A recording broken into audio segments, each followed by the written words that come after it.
We've had 23 prime ministers in Canada since 1867, not all of them significant, but of those that were, one in particular has been overlooked throughout history.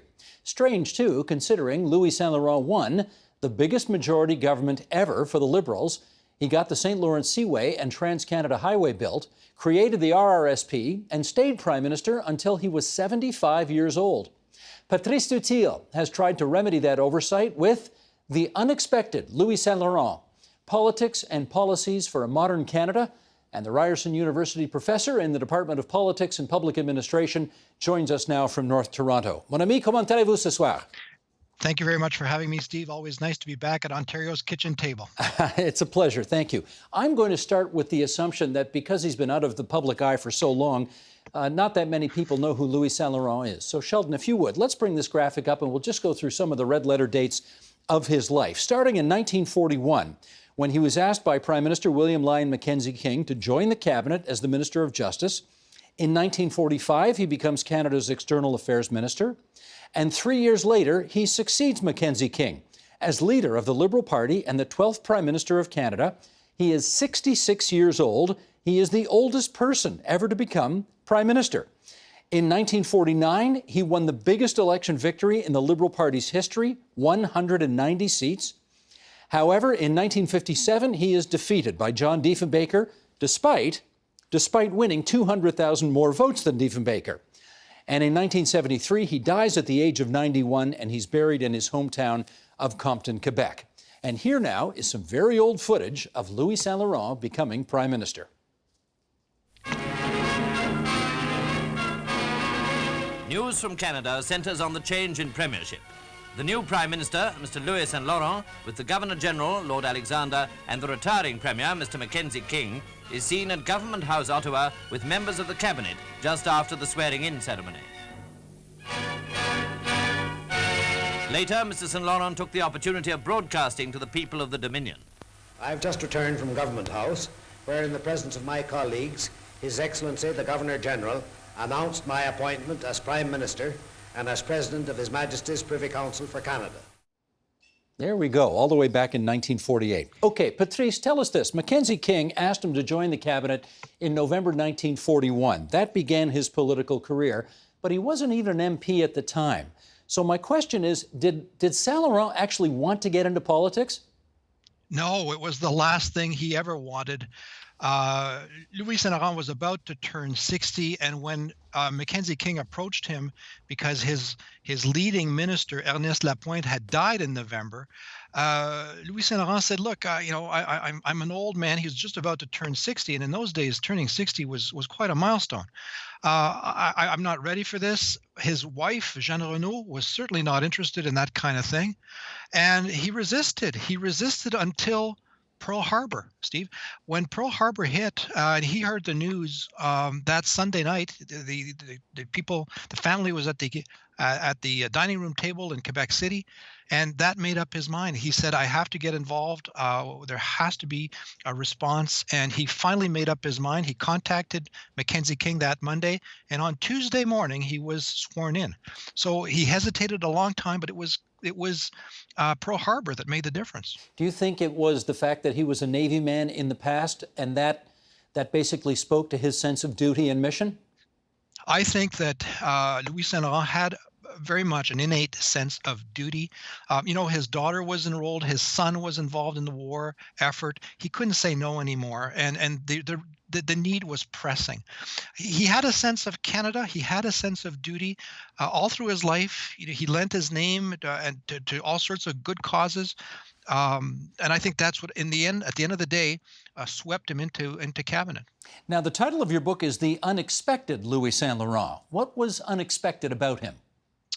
Well, I write unexpected because so far historians and political scientists have not given him a whole lot of effort, a lot of treatment. He shows up here and there in various specialized studies. People think of Louis Saint-Laurent as either a lucky guy who happened to be prime minister when things were running fairly well, or as a a Jerzy Kaczynski kind of character, Chauncey Gardner, who's just there, just being there. And I think that the perception has to change, that Louis Saint-Laurent was not some benign figure. He was actually a policy entrepreneur. He was a man of a certain sense of Canada, and he brought enormous reforms to the country. That's why I subtitled the book, Modern Policies for a Modern Canada. Well, when Mackenzie King stepped down in 1948 after serving, I think, the longest tenure of any prime minister in the British Commonwealth, or Empire as it then was Saint-Laurent the obvious successor to Mackenzie King at the time? Oh, a lot of people wanted the job, and there was a leadership convention, and people ran for it. Louis Saint-Laurent was Mackenzie King's favorite. Mackenzie King really saw himself as the meat in a liberal sandwich. He had succeeded to Wilfrid Laurier, and he wanted a francophone successor. Mackenzie King was also quite concerned that the country was still fragile. The Second World War was searing. Not as bad as the First World War, but he was really quite concerned about national unity. And Louis Saint-Laurent was a guy who attracted respect and attracted affection. So for Mackenzie King, Louis Saint-Laurent was the right guy. And when Mackenzie King sort of leaned on the caucus and leaned on the membership, this is my anointed one. I mean, the other contenders had no chance. Well, you say affection, and maybe that answers my next question, which is going to be, why was his nickname Uncle Louis? Well, right in his first campaign as leader in 1948, he attracted children. He's a man who was very, very happy with children. He was a shy man, and yet somehow found expression for all his emotions when he was surrounded by children. He loved children, and it just so happened that in some of his campaign stops early on in the campaign of 1948, there were all these gatherings of children, and he just cottoned to them. The journalists immediately nicknamed him Uncle Louis, and it stuck. He had this avuncular quality. He was the grandfather to the nation, a rather unique man. I mean, we never had, as you said earlier, such an old man assuming the prime ministership, and people were looking for that kind of comfort. It wasn't just Canada. The United States, have Harry Truman, then Dwight Eisenhower. The leaders in Great Britain are all elderly. I mean, Winston Churchill in the 1950s comes back to the prime ministership in Britain. There's something about the early 1950s, the Cold War. People are looking for assurance, and Uncle Louis seems to bring the right blend. Now, having said that, one of the contributors to your book, the U of T historian Robert Bothwell, said Louis Saint-Laurent had the best characteristics of a prime minister, but few of the best attributes of a politician. What did he mean by that? Yes. I think Bothwell is quite accurate on that front. Louis Saint-Laurent saw himself as a Canadian. He was a liberal. He'd always been a liberal, but he was a man who put the affairs of state first. He wasn't really a great liberal in the sense that he wasn't worried about party affairs so much. He left that to people who were specialized in that area. For him, it was about national unity. It was about some of his great priorities, like bringing in Newfoundland into Confederation, fighting the good war on the Cold War, working with the bureaucracy to create innovative new programs. That was his focus, and he said when in his one interview he did after he was defeated, he said, what he liked about government was doing interesting things and having the chance to do more interesting things. That's what I think Robert Bothwell really means by all this. We will, of course, cover off some of his achievements, but I do want to speak a bit about the darker side of his political career as well, because he was a virulent anti-communist. He even forbade the great singer and political activist Paul Robeson from coming into Canada. The current Prime Minister of Canada said he was purposefully neglectful of Indigenous people and viewed them as inferior. Are these fair criticisms of Louis Saint-Laurent? No, I vehemently disagree with that assessment. I think that the record shows that Louis Saint-Laurent cared deeply about the Indigenous people. He moved policies to really improve the funding of schools, working with local school boards to look after children. There's a real assessment in the Saint-Laurent years about the harm of residential schools. This is the period when people are really starting to recognize this is not working well at all. And then where I have perhaps more issue, and I have a wonderful colleague in the book, Whitney Lackenbauer, who writes about this, the treatment of the Inuit had flaws. Undoubtedly, there was something missing there, but it nevertheless was important that the government of Canada reacted to the plight of the Inuit in their struggle against tuberculosis. They brought the Inuit south and the Inuk south for treatment, and this is where the big mistake happened. That out of cruelty, out of prejudice, out of a whole variety of reasons, people forgot in some cases to inform the families in the Arctic that their family members had died. And that's sad. It is profoundly sad, and it's inexcusable. But it has to be put into the context of a government that is at least recognizing that there is a problem and doing something about it. He had great people around him at the cabinet table. Jean Lesage, who became the premier of Quebec, oversaw the process.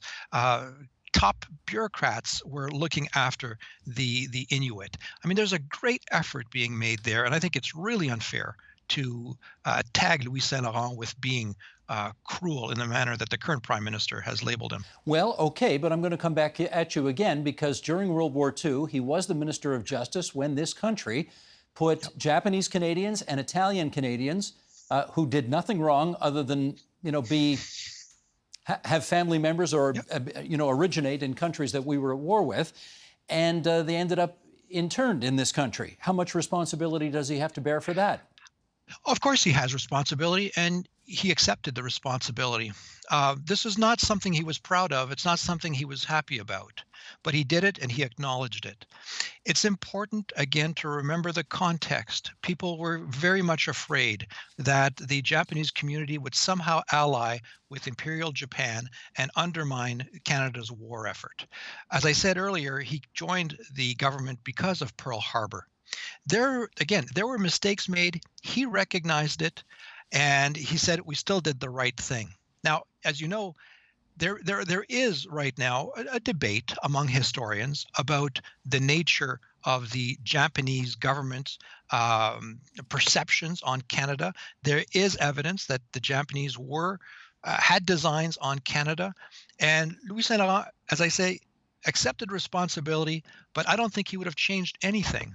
And again, that is a mark against him. That is to be expected, and it's fair game. All right. On the other hand, as we suggested in the introduction, the St. Laurent Seaway, Trans-Canada Highway, the RRSP, these are things that clearly have stood the test of time. How significant would you place them on the list of prime ministerial achievements over the years? Well, very, very high. Steve, one of the great realizations to this project was the long list of things that he gave Canada, he and his team, and I emphasize that.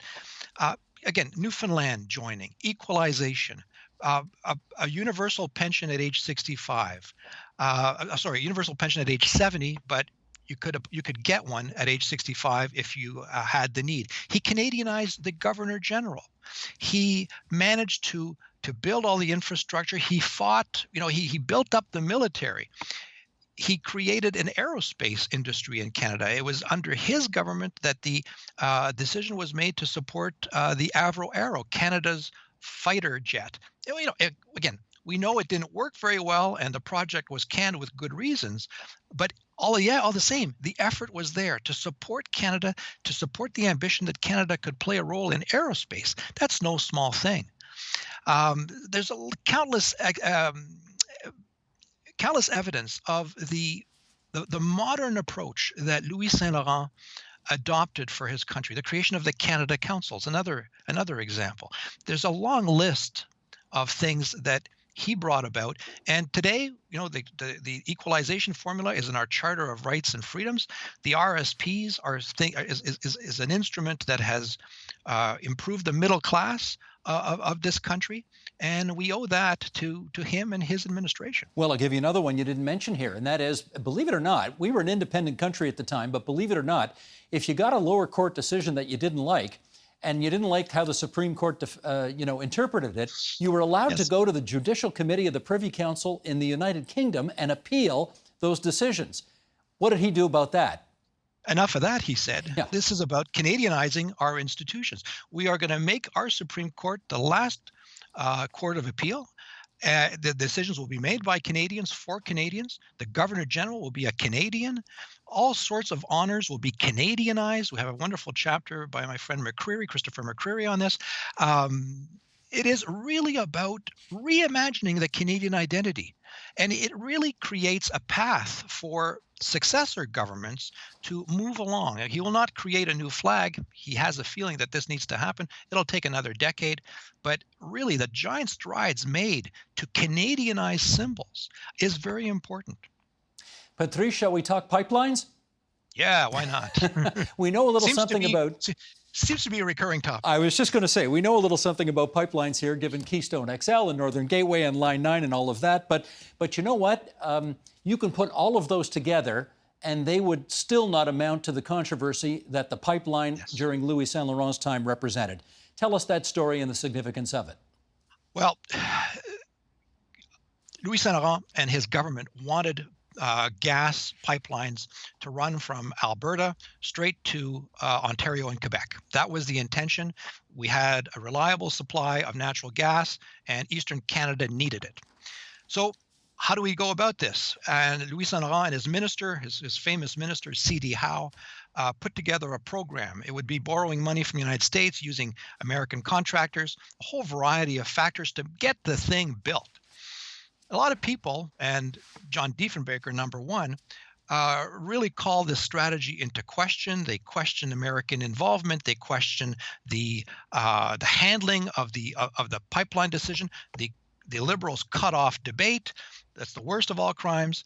And in 1957, the Conservatives really make a fuss out of this. It taps into the dissatisfaction of many Canadians, and ultimately, as you said at the outset, it will cause the government to be defeated.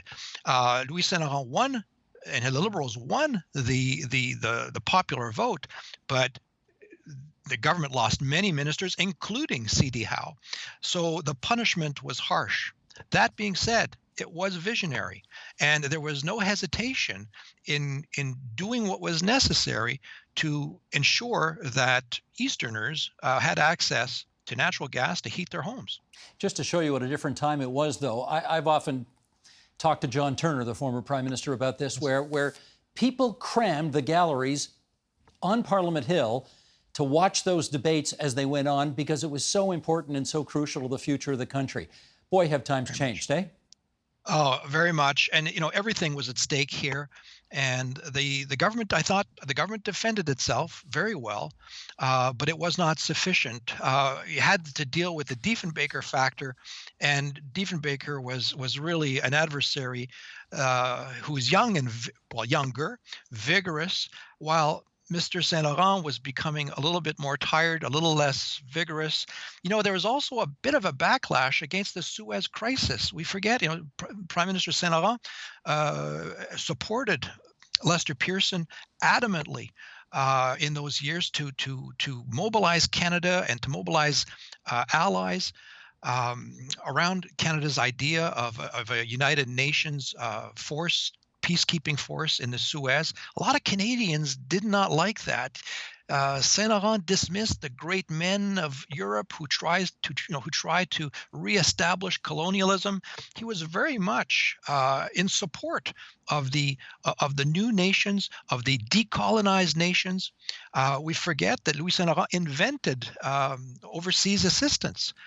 He participated in the Colombo Plan. In 1953, he encouraged the creation of international development money.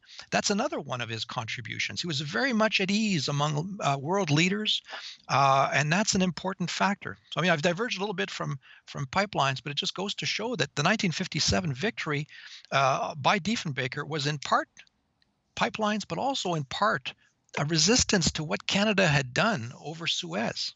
Well, that leads nicely to my last question here. And I want to read a quote here from Bruce Hutchinson, who was a big-name journalist back in the day, who wrote, "No finer human being ever governed Canada, and none has been so thoroughly misunderstood as Louis Saint-Laurent." Why misunderstood, Patrice? I think that it's a unique experience. Saint-Laurent really disappeared. After he was defeated in 1957, he completely left the limelight. Diefenbaker's personality takes over politics, Pearson, and then Trudeau. He's completely forgotten. And when Hutchinson's writing this, it's really a reflection of the fact that, my goodness, so much had been accomplished in those years of 49. This was an era when people felt good about their government. They felt confident that the government was going to do well, that the government was going to look after the majority of people. And with those years, in the years after that, that sentiment starts to fall apart and people have less trust in government. So looking back, Hutchinson says, you know, that was a golden period, and Louis Saint-Laurent really was at the root of it, and we've forgotten about that. Louis Saint-Laurent was a modest man. He never claimed the limelight. He was a shy man, and he didn't really care about his reputation. He'd done the best he could and was quite happy in leaving the stage to others. For a shy, unassuming man, you've got 4 very interesting faces of of Louis Saint-Laurent on the cover of your book. If people like Canadian political history, they got to get a hold of this. The Unexpected Louis Saint-Laurent, edited by our guest Patrice Dutil. Merci beaucoup, mon ami. À la prochaine fois, d'accord? Always nice to be with you. Thank you very much, Steve. Merci. The Agenda with Steve Paikin is brought to you by the Chartered Professional Accountants of Ontario. CPA Ontario is a regulator, an educator, a thought leader, and an advocate. We protect the public. We advance our profession. We guide our CPAs. We are CPA Ontario. And by viewers like you. Thank you.